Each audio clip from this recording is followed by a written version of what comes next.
Hello everybody, my name is Nora.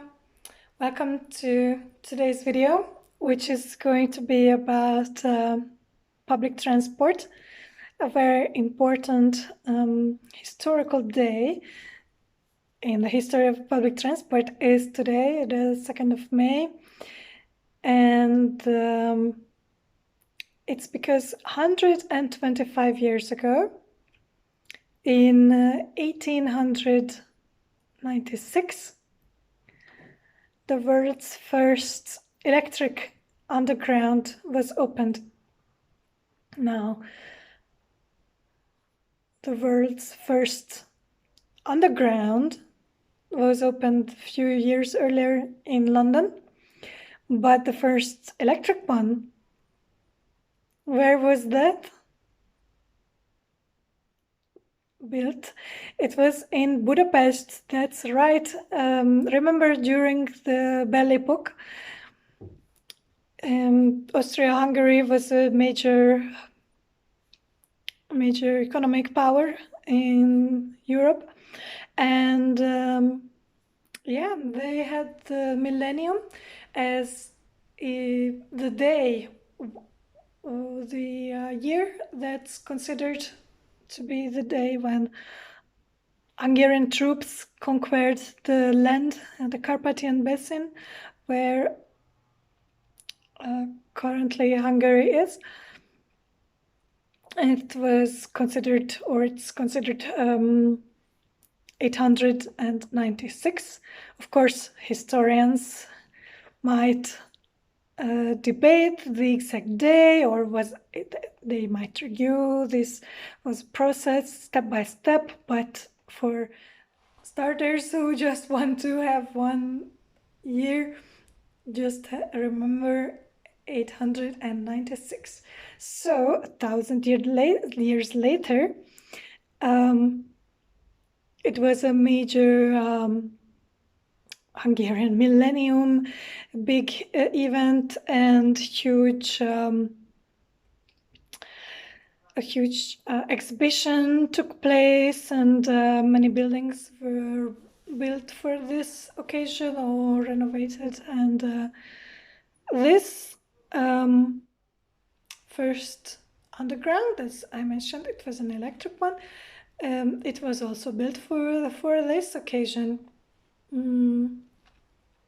All right, I'll read a few facts about it. So the Budapest Electric Train or City Train Limited planned it together with the German Siemens and Halske.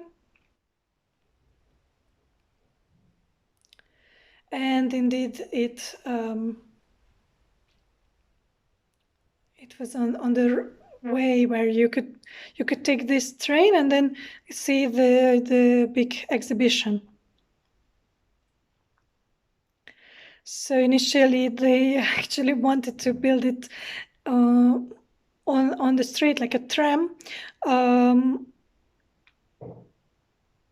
Andressy Street, but because it was newly renovated, they said, okay, it would be ugly, let's do it under the ground.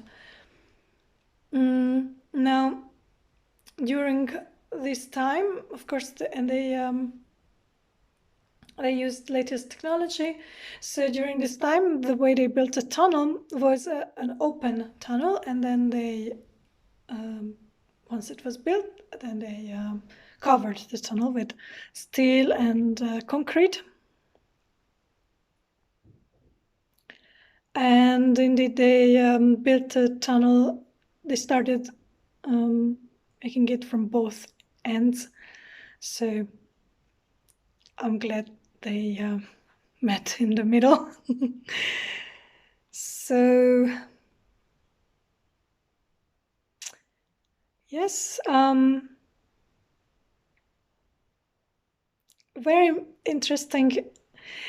They had an extra carriage for Ferenc József, the emperor, and he traveled on it a few years after the line was open. He gave consent to use his name for the line, and a year later, when the German Kaiser Wilhelm II came to visit, then they traveled on it together.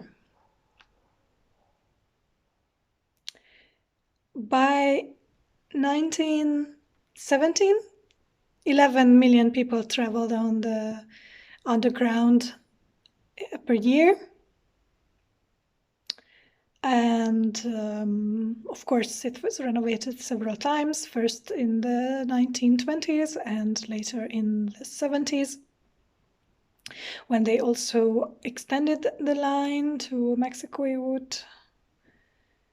And then in the 90s, where it was nearly 100 years old. There's even so they made a small change to the line. So one station is no longer a station, that's a museum today. So if you go to Budapest, check it out. And what I personally really recommend also to check out are the stations. So they're very beautiful. The Jubilee company, very famous Hungarian company, created the tiles. So they're absolutely beautiful. So if you have a chance, if you visit Budapest, then make sure you travel on the underground. It's the yellow line, or the number 1. But also, each line is special for a special reason. For example, the line number 4, or the green one, it's newest, so it's very modern. The stations are also huge and very imposant.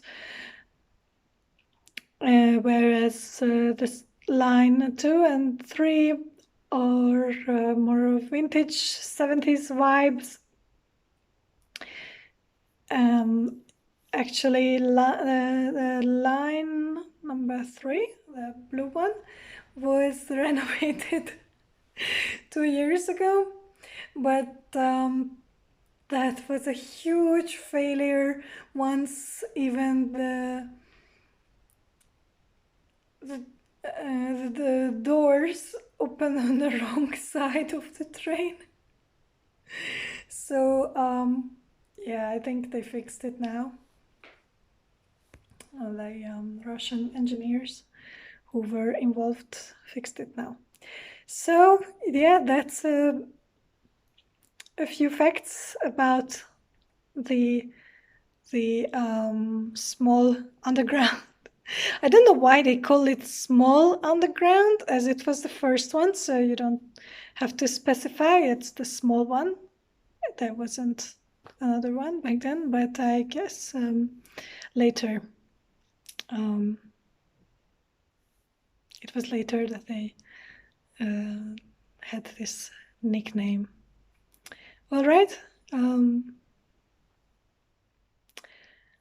That's it for today, and take care and stay tuned. Bye.